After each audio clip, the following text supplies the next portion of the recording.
Bonjour mes chers scorpions, j'espère que vous allez bien. Me voilà, Nicole, en personne, vous me voyez finalement. Je sais pas si je vais pouvoir continuer ça les prochains mois, là, parce que je trouve ça pas mal difficile de ne pas me regarder, parce que c'est le réflexe qu'on a, comme lorsqu'on se regarde dans le miroir. Mais si je me regarde sur la vidéo, c'est pareil comme si je ne vous regardais pas. Alors, je dois focaliser sur l'objectif. Pas facile. Mais je suis capable, en tout cas. J'espère que vous allez me pardonner si vous, vous trouvez que je regarde sur le côté, là. Ben, c'est pas... Je suis en train de m'habituer encore, OK? Alors, je vais parler vite fait des aspects planétaires pour le mois de mai, parce qu'il y a 4 planètes qui seront en période de rétrograde, commençant par Pluton, votre planète, gang de chanceux. Pluton a officiellement commencé sa période de rétrogradation aujourd'hui, le 28 avril. Il était stationnaire durant les 3-4 derniers jours. Moi, ça a été l'enfer pour moi. Lorsqu'une planète lointaine du Soleil est en stationnaire, là, qui ne bouge pas, il semble être arrêté du point de vue de la Terre, mais c'est pas vrai, là, mais du point de vue de la Terre, on dirait que la planète est arrêtée. C'est le point où est-ce que la planète est le plus près de la Terre. Alors, son énergie est très puissante. Puis Pluton, vous savez, c'est une énergie de transformation. Ça va creuser, là, au plus creux où ce que vous aviez caché des affaires que vous pensiez étaient réglées, mais Pluton vous montre que c'est pas réglé. Ça fait que j'ai passé au cash, moi, là, les 3-4 derniers jours. Puis je sais que c'est pas fini, là. Là, Pluton est en rétrograde. Ça va faire travailler tout le monde là, pendant les prochains, je pense, c'est 5 mois. Jusqu'au mois d'octobre. Alors, mai, juin, juillet, août, septembre, c'est ça, 5 mois. Alors, c'est ça. Puis vous, ben, mes chers scorpions, vous êtes habitués à l'énergie de Pluton. Comme moi, je suis Capricorne, je suis habituée à l'énergie de Saturne. Saturne aussi, pas facile. Saturne, c'est moi je l'appelle le grand professeur. Il nous donne des leçons à apprendre. Alors, Pluton est en rétrograde, compté d'aujourd'hui jusqu'au 4 octobre. Saturne sera stationnaire rétrograde le 10 mai en Verseau. Vénus sera stationnaire rétrograde en Gémeaux le 13 mai. Et puis Jupiter sera stationnaire rétrograde en Capricorne le 14 mai. Alors, c'est le 28 avril, le 10 mai, le 13 mai, le 14 mai. C'est un après l'autre. C'est le temps des rétrogrades. Hein? Puis, n'oubliez pas, Vénus, c'est la planète de l'amour. Cette période de rétrograde est pas mal longue en Gémeaux. Mais elle est... sa visite en Gémeaux est pas mal longue cette année. Alors, Vénus, je crois qu'elle va en rétrograde une fois ou 2 ans. Alors, après, elle en prend avantage. Puis lorsque Vénus est en rétrograde, n'oubliez pas, il y a des grandes chances qu'il y ait des ex, des personnes du passé qui refont surface dans votre vie. Ça peut être des ex sur le plan amoureux, ça peut être des anciens amis, ça peut être des gens qui vous demandent pardon pour quelque chose qu'ils vous ont peut-être fait, puis vous avez arrêté de communiquer avec. En tout cas, ça va rester à vous, à savoir ce que vous voulez faire de ça, mais préparez-vous. Je vois pas la carte de ça qui est sortie, le 6 de coupe, pas dans vos cartes, mais ça veut pas dire que ça fera pas surface, OK? Et puis, durant le temps de rétrograde en Vénus, il ne faut jamais, mais jamais opter pour faire des gros changements sur le plan esthétique. Alors, si vous voulez changer la coloration de vos cheveux, c'est pas un bon temps. Ça sortira pas comme vous vouliez. On ne fait pas faire de chirurgie esthétique durant le temps de Vénus rétrograde, seulement que les chirurgies qui sont essentielles. Et puis, quoi d'autre? Quoi d'autre? Les chirurgies, tout ce qui est esthétique. En tout cas, c'est ça. Alors, je vais vous faire le tirage pour le mois. Je veux essayer de garder ça à l'entour de 12 à 15 minutes. Les premières vidéos étaient comme 25 minutes, là. Trop long, ça. Alors, ça prend du temps ce soir. Je ne sais pas ce qui se passe là, pour télécharger ça sur YouTube. Là, ça prend du temps. Alors, on va y aller. Alors, pour vos cartes la première semaine. Carte de la semaine, vous apparaissez dans votre carte de la semaine, mes chers scorpions, hein? La reine de coupe, c'est vous, ça. Et puis pour la fin de semaine, vous avez ici le 3 de coupe. Alors, ça va être une excellente semaine pour vous. Cette semaine, je vais me tasser, là, je ne suis pas habituée encore. Ça va être une excellente semaine pour vous, mes chers scorpions. Hein? C'est durant la semaine, vous allez être bien, vous allez être intuitive. Votre fin de semaine, ça va être une super belle fin de semaine. Il va peut-être avoir avec votre famille ou peut-être que les déconfinements vont commencer, puis vous allez pouvoir peut-être, je sais pas, j'ai pas entendu aujourd'hui le point de presse de notre premier ministre du Québec, là, mais c'est peut-être que vous allez pouvoir se rassembler à deux ou trois personnes au maximum, je ne sais pas. Mais ça va être une excellente semaine pour vous, la première semaine. Alors, bravo. Bravo, bravo. Puis écoutez votre intuition, hein. N'oubliez pas d'écouter votre intuition. La deuxième semaine, c'est encore bon. Regardez, il y a quelque chose qui s'en vient. Alors ça, c'est une énergie. Hein? Les chevaliers, c'est toujours des énergies. Le chevalier de coupe, c'est une énergie... c'est pas lent, c'est pas rapide, c'est comme ça. Il y a quelque chose qui s'en vient vers vous, pas nécessairement un message, mais il y a quelqu'un qui va vous annoncer quelque chose, peut-être, ou une situation qui va arriver vers vous, qui va ça va vous faire plaisir, parce que les coupes, je fais les coupes, c'est une belle carte. Alors, c'est quelque chose qui apporte un bien-être à l'intérieur. Alors, il y a quelque chose qui va arriver cette semaine, qui va vous apporter peut-être que vous allez entendre une nouvelle, peut-être que votre employeur va vous dire que vous devez rester travailler à la maison encore pour quelques semaines. Ça va faire l'affaire de quelques personnes, ça. Il y en a une en particulier que je sais que ça va faire son affaire. Peut-être même deux. Mais pour la fin de semaine, ça se peut que vous ayez des petits... une grande fatigue qui arrive. Vous voyez, le 4 d'épée, là, c'est l'épuisement. Alors... je sais qu'il va y avoir des aspects difficiles entre Mercure et puis Neptune, là. Bien, je ne sais pas exactement les dates, je ne l'ai pas écrit, mais je sais qu'il y a des carrés qui s'en viennent entre Neptune puis je ne le dirai pas, je l'ai dit, Neptune, Neptune et puis Mercure, bon, la planète de la communication. Neptune, ça draine les énergies. Alors, il y a peut-être une situation qui va... Peut-être une conversation que vous allez... Parce que les épées, c'est le mental, c'est la conversation, c'est la communication. Alors, il y a peut-être une situation à la maison, autant qu'il y a quelque chose de beau qui va se passer durant la semaine. La fin de semaine, il y a peut-être une conversation qui va se passer, soit avec des amis, soit avec quelqu'un de votre famille, ça va vous drainer, puis ça va vous mettre à terre, vous épuiser. Alors, faites juste là, comme il faut pas, quand ça arrive, ça, il faut pas lutter contre ça. Alors, on se met en retrait, on dit, OK, je prends une pause, puis allez vous étendre, faites de quoi, parce que ça draine vos énergies dans ce temps-là, OK? Fait que faites attention à vos énergies.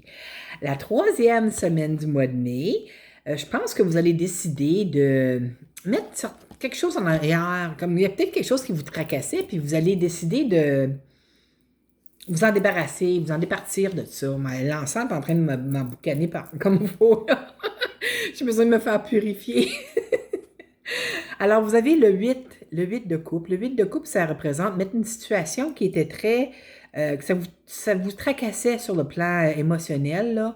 Sur le plan émotionnel, ça venait chercher vos émotions, disons. Ça ne veut pas dire que c'est concernant l'amour. C'est peut-être une situation, ça peut être le travail, peut-être que vous arrangez pas avec un collègue ou une collègue. Mais en tout cas, vous allez mettre ça derrière vous, vous allez décider, écoute, je ne suis pas pour me laisser emporter par des situations dont je n'ai aucun contrôle. Hein? La plupart du temps, on n'a pas le contrôle de ces situations-là. Alors, c'est mieux de faire, puis vous avez décidé de le faire. Hein? Laissez ça derrière vous, puis aller vers des nouveaux sommets. Hein?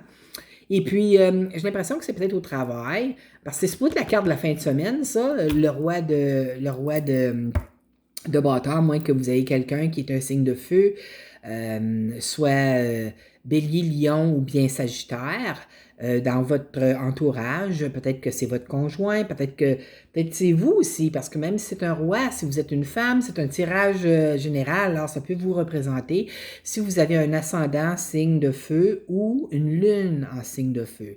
Alors, ça peut vous représenter. Cette carte-là, habituellement, veut dire quelqu'un, c'est un dirigeant d'entreprise, c'est quelqu'un qui se sent comme un empereur, disons. Tu sais, la carte de l'empereur, c'est comme le bélier, hein? C'est le chef d'entreprise, tu sais, c'est un leader. Ben, ça représente la même chose, mais au travail. Alors, je dis mais au travail, pas nécessairement un chef. Comment je pourrais dire ça? Ça peut être votre superviseur, ça peut être votre directeur, mais c'est pas le haut chef, là, le plus haut chef. Vous voyez ce que je veux dire? Alors, c'est peut-être une situation au travail aussi que vous dites, ah, il n'y a rien que je peux faire, je vais laisser, je vais juste faire ce que j'ai à faire, puis je vais aller de l'avant avec mes choses. Là. Mais en tout cas, c'est ça. Pour la 4e semaine, alors il y a une très bonne nouvelle qui s'en vient vers vous. Hein? Le valet de bâton, encore, c'est un messager. Et c'est un messager, c'est une énergie qui est plus rapide que les coupes. C'est définitivement plus rapide que les deniers. Les deniers, c'est plus lent des énergies. Alors, c'est une énergie de feu. Alors, ça peut être quelqu'un qui est signe de feu encore. Bélier, je m'en l'ai dit trop. Oh my God, il est temps que je finisse. Soit bélier, lion ou bien sagittaire. Ou encore ascendant ou lunaire, leur signe. Mais c'est quelque chose, ça peut être un message de votre travail aussi, parce que les bâtons, ça peut représenter votre lieu de travail. Peut-être que vous allez recevoir un message durant la semaine la dernière semaine du mois de mai qui va vous faire grand plaisir. Peut-être que vous allez devoir rester à la maison. La confirmation que vous allez devoir rester à la maison, vous travaillez de la maison. Durant la fin de semaine, j'ai l'impression que ça va être une fin de semaine extrêmement... ça va être cool. Hein? C'est le roi de coupe qui est là. Ça peut encore vous représenter si vous êtes une femme. Si vous êtes un homme, ça vous représente. Les coupes, ça représente les signes d'eau. Donc, scorpion, poisson ou bien cancer. Ça peut être votre conjoint aussi, ça peut être un ami, une amie. Même si c'est un masculin, ça peut être un féminin, là. On parle d'un tirage général, comme j'ai dit. Alors, c'est quelqu'un qui est très centré sur le niveau du cœur. Alors, les émotions, c'est quelqu'un de très romantique. Alors, si c'est votre conjoint chanceux, vous allez vous faire dorloter. Surtout s'il y a un ascendant signe d'eau. Hein? Ou c'est un signe d'eau. Si c'est pas un signe d'eau, ça peut être quelqu'un d'autre. Non, ça peut être une femme qui est signe d'eau, qui vous fait quelque chose, qui vous dit quelque chose, qui vous fait un grand plaisir, qui vous offre un service, qui fait quelque chose. Mais en tout cas, ça va être une très belle fin de semaine pour vous. Là, on va aller avec la maison de la chance. Pour vous, préparez-vous, là. Vous avez le diable, OK? Le diable dans la maison de la chance, là, c'est tcha-ching, c'est de l'argent. Alors, écoutez votre intuition, mes chers scorpions. Si vous voulez vous acheter un billet de loterie, faites-le puis attendez pas, OK? Aussitôt que vous avez l'intuition de le faire, allez et faites-le. Parce que ça, c'est des gros lots dans la maison de la chance, OK? Gang de chanceux, j'aimerais savoir ça. Ça représente les Capricornes aussi. Fait que, oubliez-moi pas. Je suis Capricorne pour ceux qui ne savent pas. Dans la maison de l'amour, vous avez le 3 de denier. Alors, j'ai l'impression que plusieurs d'entre vous allez faire des petites sorties, des belles petites sorties. Là. Peut-être que deuxième semaine de mai, les restaurants, il y a peut-être certains restos qui vont commencer à ouvrir avec des limitations. Je ne le sais pas, j'ai aucune idée. Je vais juste dire ça comme ça. Ça peut être des sorties en voiture aussi pour aller faire des petits road trips, pour se désennuyer. Mais ça représente la carte des sorties. Pour la troisième, la maison de la santé. Vous avez le 5 de denier. Le 5 de denier. Oh my God, c'est l'heure des deniers, ça. Je suis fatiguée. C'est le 5 d'épée. Alors, le 5 d'épée, ça se peut qu'il y ait des situations que Pour certains d'entre vous, si vous avez des malaises depuis quelques semaines, depuis quelques temps, puis ça l'a arrêté, peut-être c'est très possible que ça recommence durant le mois de mai. Je vous le souhaite pas, mais c'est très possible que ça recommence. Puis ça, tu sais, euh, habituellement, les malaises, c'est associé avec quelque chose qu'on est en train de, qui est dans notre corps énergétiquement. Puis n'oubliez pas, votre planète, là, est en rétrograde en ce moment. La fumée. Votre planète en rétrograde. Alors, il y a du grand nettoyage qui se fait, pas juste avec la vôtre, là. Il y a, il y a Saturne, il y a Vénus, tu sais, comme il y a Jupiter qui vient donner de l'ampleur à ces planètes-là en plus. Alors, ça va être fort. Alors, euh, je pense que, tu sais, vous êtes des personnes très, très... euh, tu sais, vous pouvez en prendre beaucoup, les scorpions. Hein. Vous êtes très, très tough. Hein. Vous êtes un peu comme les capricornes. Mais je pense que ça va vous décevoir un peu, le fait que peut-être que vous vous sentirez peut-être pas trop bien certains temps durant le mois de mai. Je dis pas tout le mois de mai, mais il y a peut-être certains moments donnés, là, une période que vous allez vous sentir un petit peu moins 100%, vous voyez? Et puis, dans la maison du travail, et puis des activités, vous avez le 7 d'épée. Celle-là non plus, je ne l'aime pas. Moi, les épées, vous savez, hein, il n'y a pas gros d'épées que j'aime parce que c'est pas des bonnes nouvelles habituellement, là. À moins de l'as d'épée, ça c'est comme, vous allez avoir la clarté, la clarté d'esprit, votre guidance va être très, très claire, là, pour faire des choses. Le 7, c'est se sentir comme si on s'est fait... comme si on s'est fait avoir certaines situations. Puis c'est dans la maison du travail et puis des activités. Alors, peut-être que vous avez planifié certaines activités, puis ça a été annulé. Vous aviez tellement hâte d'y aller, puis ça a été annulé. Hein? Fait que alors, vous êtes très, très déçus. Tu sais, comme... C'est plate, mais c'est la vie. Hein? C'est peut-être dû à les situations du jour qui se passent, vous savez. Je veux pas dire le mot, là, parce que je veux pas me faire censurer, disons. Euh, mais c'est ça, le 7 d'épée, c'est ça. C'est une déception. Ça peut aussi représenter, là, c'est pas pour tout le monde, là, pour ça, je donne je fais juste de. Ben là, c'est le travail, puis c'est les activités. Alors, c'est les activités, ou bien le travail, peut-être que vous attendiez de quelque chose du travail, et puis ils vont peut-être vous annoncer, il faut que vous rentrez travailler au bureau. Vous voyez, finalement, ils ont changé d'idée ou quelque chose. C'est juste une chose comme ça. C'est pas ça qui m'est venu. En tout cas, c'est un exemple que je vous ai donné. Alors, puis la carte surprise du mois, ça tombe vraiment bien. Moi, je trouve, moi, ça me fait tellement... Vous avez le valet de coupe. Regardez ce qu'il y a dans sa petite coupe, le valet. Il y a un petit poisson, vous voyez? Ça représente une surprise. Quelqu'un qui arrive par surprise. Ou tu sais, quelqu'un qui vous communique ou qui vous fait un message par surprise ou quoi que ce soit. Puis c'est justement dedans la maison de la surprise du mois. Alors, c'est spécial, hein, mais c'est quelque chose qui va venir vous chercher émotionnellement parce que c'est des couples. Hein, puis il y a plein, regarde, comment c'est houleux, l'eau en arrière. Alors, ça va être très fort, là. C'est peut-être quelqu'un qui va vous faire ça peut être une déclaration d'amour. Ça peut être votre conjoint qui se réveille, puis il réalise, mon Dieu, que je suis chanceux de l'avoir dans ma vie, cette femme-là. Ou peut-être que si vous êtes un homme, c'est peut-être votre femme qui va vous dire ça, vous voyez? Alors, c'est la surprise du mois. C'est ça. Alors, c'était votre tirage pour le mois de mai. J'espère que vous avez aimé. J'espère que vous allez passer un super beau mois de mai, mes chers scorpions, rempli de santé, de bonheur, de joie. Hein? C'est tout ce qu'on veut, hein, la santé. C'est primordial. Alors, c'est encore une fois un super beau mois de mai. Moi, je m'en allais dire janvier, de mai pour vous. Et à la prochaine. N'oubliez pas de vous abonner à ma chaîne si ce n'est pas déjà fait. Et puis de cliquer j'aime. Comme moi, je vous aime. À la prochaine. Bye bye.